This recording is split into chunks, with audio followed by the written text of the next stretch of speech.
नसीराबाद में गैर कानूनी हद दखिलन खिलाफ सुप्रीम कोर्ट ऑफ पाकिस्तान जो हुक्म ते असिस्टेंट कमिश्नर नसीराबाद सैयद यार अली शाह, मुख्तियारकार नसीराबाद यासीन मुस्तफ़ा चांडियो, खलीक अमन चांडियो पुलिस अटालन ऐं अमले समेत शहर अंदर नाजायज़ हद दखिलन हटाइण लाइ गरी मशीनरी सां केतिराई गैर कानूनी दिक्का ऐं वधियल दुकाननि जा हिसा ड्राहे पट करे छॾिया ऐं मुख़्तलिफ़ गैर कानूनी हद दखिलियूं कंदड़नि खां 20,000 रुपया ॾंड पिणु वसूल कयो वियो।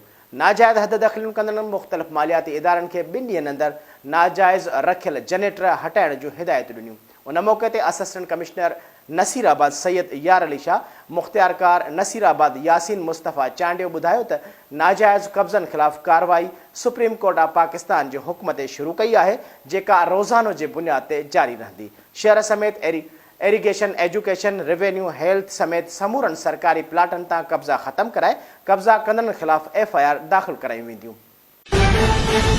For more news and updates, keep watching BTV News First Ultra HD web channel.